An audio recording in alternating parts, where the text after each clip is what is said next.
हे friends, मैं हूँ काजल। मैं हूँ सागर और आज हम रिएक्शन करने वाले हैं। पहले गजवाए हिंद होगा, फिर गजवाए आलम। तो चलिए चले। वीडियो शुरू करते हैं। और गजवाए हिंद के ऊपर हमने बहुत सारी वीडियोस की है, पर ये हमने बहुत सारी वीडियोस में ऐसा भी सुना है कि ये पहले हो चुका है। आगे होगा या नहीं ये मतलब भविष्य की बातें हैं। तो चले पहले देखते हैं।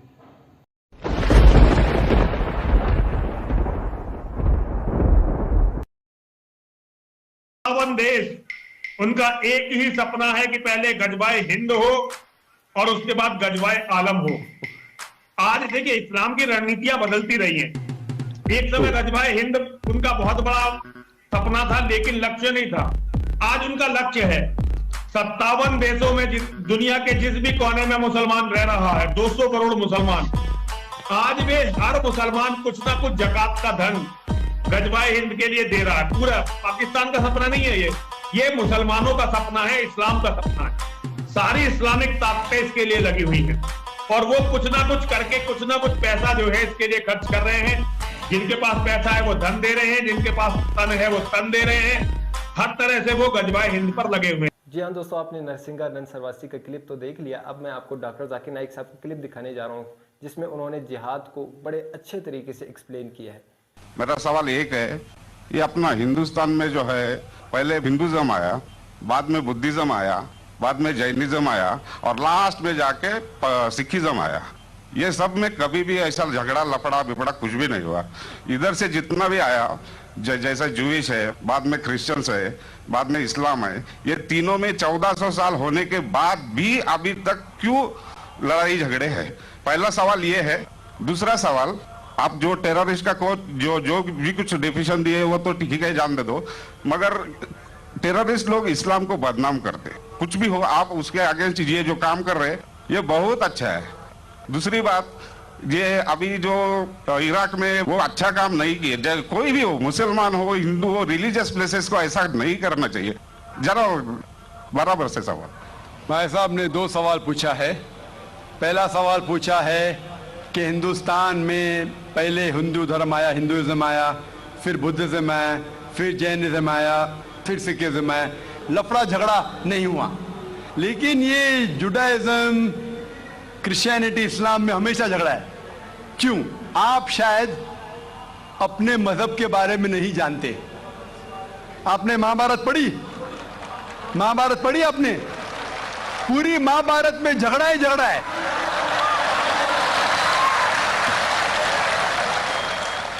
बाकी मजहब के ने अपने आपस में। अगर आप पढ़ते महाभारत, जो एक स्मृति है जो मैं पढ़ चुका हूं, उसके अंदर कजिन्स, रिश्तेदारों के बीच पांडव 5 और कौरव 100 झगड़ा होता है। महाभारत में झगड़े के बारे में जितने वर्सेस है, कुरान मजीद से कई गुना ज्यादा। अगर गिनेंगे हम, कुरान मजीद गिनेंगे कितने वर्सेस है, महाभारत में कई ज्यादा है। और जब आप भगवत गीता पढ़ते हैं, भगवत गीता महाभारत का एक हिस्सा है। 18 चैप्टर्स है। भीष्म पर्व के चैप्टर नंबर 25 to 42 को कहते हैं भगवत गीता। और भगवत गीता सबसे ज्यादा पढ़ी जाने वाली किताब है हिंदू मजहब में। और यहां ये भगवत गीता श्री कृष्ण राय दे रहे, सलाह दे रहे, सजेशन दे रहे, एडवाइस दे रहे अर्जुन को। जब आप पढ़ते Bhagavad Gita chapter number 1 verse number 45-46, Arjun जंग के मैदान में अपने हथियार को जमीन पे रखता है और कहता है श्री कृष्ण से, मैं जंग के मैदान में निहत्था मरना पसंद करूंगा बनिस्बत अपने रिश्तेदारों से लड़ूं। ये कहता है, आपने पढ़ी होंगी। उसके फौरन बाद चैप्टर नंबर 2 वर्स नंबर 2 और 3 में श्री कृष्ण कहते हैं अर्जुन से, अर्जुन तुम इतने बुज़दिल कब से बन गए? तुम नपुंसक कब से बन गए? How have these impurities come in your heart? How have you become important? वो कहते हैं कि क्षत्रिय का धर्म है लड़ना। फिर वर्स नंबर 31, 32, 33 में कहते हैं, वो क्षत्रिय खुशनसीब है जिसे लड़ने का मौका मिलता है। अगर आप लड़ेंगे तो आप स्वर्ग में जाएंगे, लड़ेंगे नहीं तो स्वर्ग में नहीं जाएंगे। कौन कहता है? श्री कृष्ण एडवाइस देते हैं अर्जुन को। अगर मैं कहूंगा कि आपके श्री कृष्ण कहते हैं कि रिश्तेदारों का कत्ल करो, ये शैतानी हरकत है।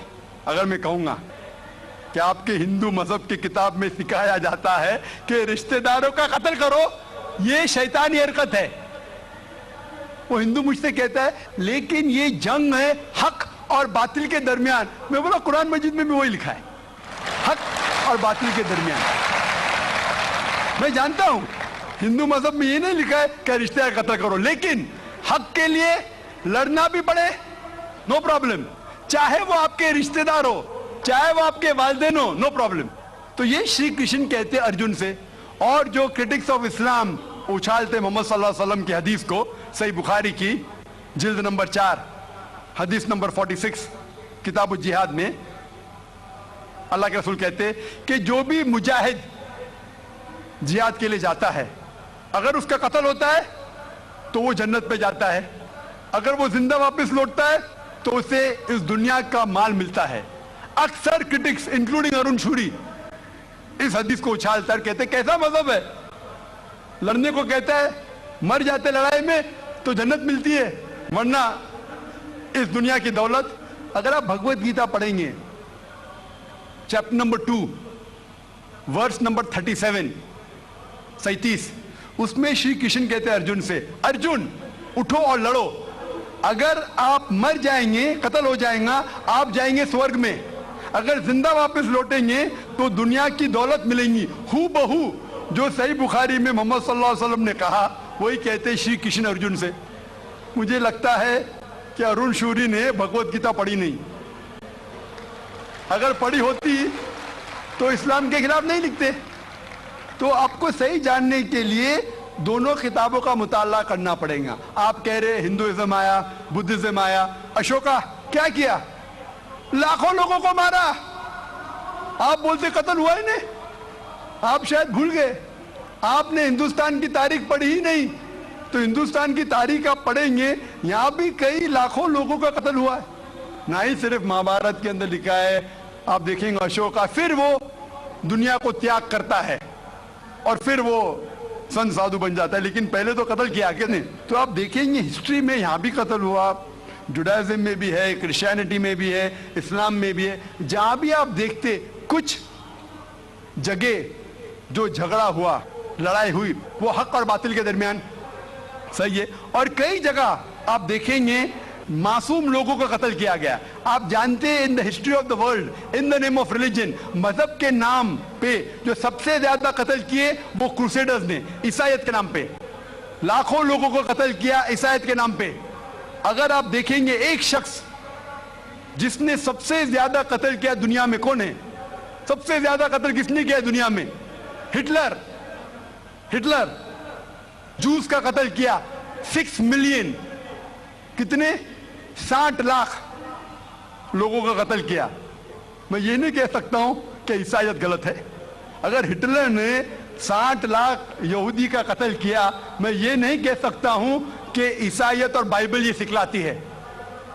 मैं बाइबल पढ़ा हूं, क्योंकि हिटलर ने 60 लाख यहूदी का कत्ल किया, हम ईसाईयत को दोष नहीं दे सकते। लेकिन मैं जानता हूं कि ईसाईयत के नाम पे जो होली वॉर कहा जाता है, क्रूसेडर्स ने हजारों लोग को अपने सिर्फ मजहब को कन्वर्ट करने के लिए लाखों लोग का कत्ल किया।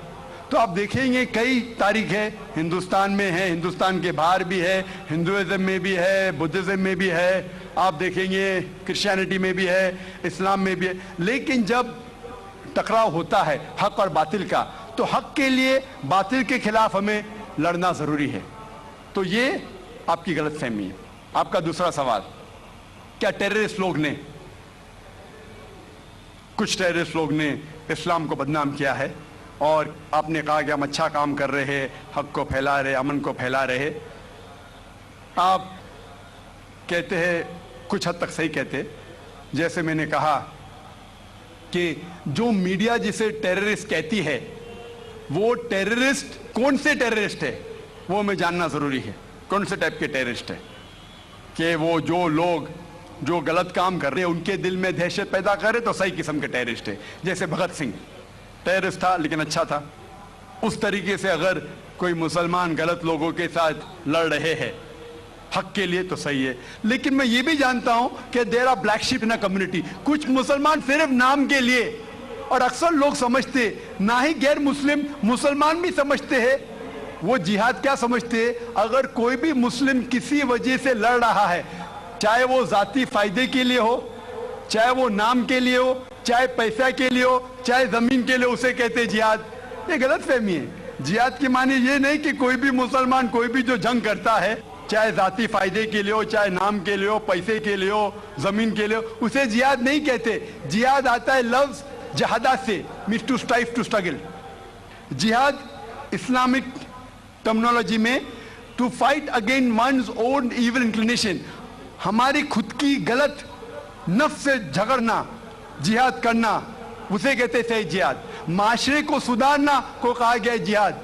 जंग के मैदान में सेल्फ डिफेंस में लड़ना, उसे कहा गया जिहाद। तो मीडिया इसे गलत फैला रही है। अगर आप जानना चाहते हैं कि सही में टेररिस्ट कौन है जो सही तौर पे मासूम लोग के दिल में दहशत पैदा कर रहा है, नंबर 1 टेररिस्ट आज की तारीख में, पुरानी बात छोड़ दीजिए, आज के तारीख में मासूम लोगों के दिल में दहशत पैदा कर रहा है, मेरे हिसाब से नंबर 1 टेररिस्ट है जॉर्ज बुश। मैंने उस वक्त कहा था, चंद महीने बाद, 2-3 महीने बाद, 11 सितंबर के बाद, I consider number 1 terrorist to be George Bush, और हेडलाइंस में आया था। आज तो कई लोग कहते हैं कि जॉर्ज बुश टेररिस्ट नंबर 1 है। अमेरिका में भी जब एक सर्वे हुआ था, एक प्राइवेट ऑर्गेनाइजेशन ने सर्वे की थी यूएसए में, जानने के लिए 3 नाम दिए उनने, कौन सबसे बड़ा टेररिस्ट है, Osama bin Laden, Saddam Hussein या जॉर्ज बुश। नंबर 1 हमेशा जॉर्ज बुश है। गैर मुस्लिम भी कहते हैं सबसे नंबर 1 टेररिस्ट है जॉर्ज बुश। सबसे लोएस्ट परसेंटेज उसको मिला 73%, और कुछ लोग ने 78% लोग ने कहा कि टेररिस्ट नंबर 1 जॉर्ज बुश। अभी उन्हें पता लग रहा है 5 साल बाद, 6 साल बाद, मैं तो पहले कहा था। तो आप मुझसे पूछेंगे कि ये मीडिया ऐसे लोग को लेके उछाल रही है और मीडिया बदनाम कर रही, जो हालात हो रही है, कोई भी मजहबी, चाहे टेंपल हो, चाहे चर्च हो, चाहे मस्जिद हो, कुरान में लिखा है उसको डिस्ट्रॉय नहीं करना चाहिए। कोई भी, कुरान की आयत है, do not destroy temples, churches, places of worship, गलत है, तो कुरान में भी लिखा है। तो कोई भी शख्स ये करता है, टेंपल या मस्जिद या मोनेस्ट्रीज या सिनेगॉग्स को तोड़ता है, तो ये इंसानियत के खिलाफ है और कुरान मजीद के खिलाफ भी है। Hope that answers the question. वाह, तो बहुत ही अच्छा वीडियो था और किसी मुसलमान से भगवत गीता सुनना बहुत ही अच्छा लगा। और डॉक्टर जाकिर नाइक को मतलब सच में बहुत ही ज़्यादा ज्ञान है। उन्होंने भगवत गीता का एक एक जो भी बताया वो एकदम हूबहू उसमें जो लिखा है वैसा ही है। जो 18 अध्याय है महाभारत के बारे में उन्होंने बताया कि कैसे 5 पांडव 100 कौरव के खिलाफ लड़े थे हक के लिए। और ऐसा ही सेम जो इस्लाम में पहली जंग हुई थी, जंग बदर, उसमें भी हुआ था। वो भी अपने रिश्तेदार जो अपने हैं अपनों के खिलाफ लड़े थे हक के लिए, क्योंकि जो सच है उसको बचाना था। और नबी जो हमारे लास्ट के रसूल हैं उन्होंने इसे जायज़ करा दिया था। वैसे ही हिंदुज़म में है कि ये जो हक के लिए रिश्तेदारों का कत्ल हुआ था, अपना हक नहीं छोड़ना चाहिए, अपने ऊपर जुल्म नहीं सहना है हमें, तो ये भी सही है। मेरे ख्याल से उन शख्स का सवाल ये था कि मतलब ये तो रिश्तेदारों में झगड़े तो मतलब बहुत पहले से चले आ रहे हैं, लेकिन उनका सवाल धर्मों के बारे में था कि इतने सारे धर्म आए, लेकिन क्रिश्चियन, इस्लाम और हिंदू मतलब ये सारे झगड़े क्यों है। तो मतलब सवाल उनका मेरे ख्याल से धर्मों पर था, तो मज़हब पर होगा उनका सवाल, ना कि रिश्तेदारों, क्योंकि रिश्तेदारों के सवाल मतलब रिश्तेदारों के झगड़े तो हर किस मतलब घर घर में भी झगड़े। उनका सवाल था कि क्रिश्चियन, ईसाई, यहूदी और इस्लाम में झगड़ा क्यों है, उनका हिंदुइज्म में नहीं था। तो डॉक्टर जाकिर नाइक ने कहा कि आपने अपनी किताब में नहीं पढ़ा है कि महाभारत में पूरा झगड़ा ही झगड़ा है। तो उनका ऐसे कहना था कि हिंदुइज्म में ऐसा ही है, मतलब झगड़े हर किसी धर्म में है, मतलब झगड़ों के सिवा मतलब कोई मतलब जिंदगी अधूरी है। झगड़ा ही झगड़ा होता है, घर में हो कोई मतलब पड़ोस में हो, झगड़ा ही झगड़ा है इस दुनिया में तो। लेकिन इस झगड़े को अगर आप इग्नोर करना चाहते हैं और मतलब अपने जीवन से निकाल देना ही चाहते हैं तो बहुत सारी बातें आपको दिमाग से निकालनी पड़ेगी, बहुत सी बातें आपको भूलनी पड़ेगी, बहुत सी बातें आपको इग्नोर भी करनी पड़ेंगी। लेकिन ये होता नहीं है, इंसान बहुत गौर करता है ऐसी बातों पर और पुरानी बातें भी झगड़ों में लाता है, तो इसकी वजह से झगड़ा और बढ़ता है। झगड़ा तो ख़त्म होने वाला नहीं है, लेकिन डॉक्टर जाकिर नाइक ने जो बातें बताई आज की मतलब भगवान श्री कृष्ण जी ने भी यही बातें भगवद गीता में कही अर्जुन से, और कुरान में भी यही नबी ने बातें कही है। तो मेरे ख्याल से इन बातों को अल्लाह ने कहा है कुरान में, इन बातों को पॉजिटिवली लेना चाहिए लोगों को कि यार मतलब इतनी सारी बातें सही है तो हम किस बात पर झगड़ा कर रहे हैं। तो ये भी सोचना चाहिए। तो आपको वीडियो कैसा लगा ज़रूर कमेंट कीजिए, हमारे चैनल को ज़रूर सब्सक्राइब कीजिए। तो चलिए हम अगले वीडियो में मिलते हैं।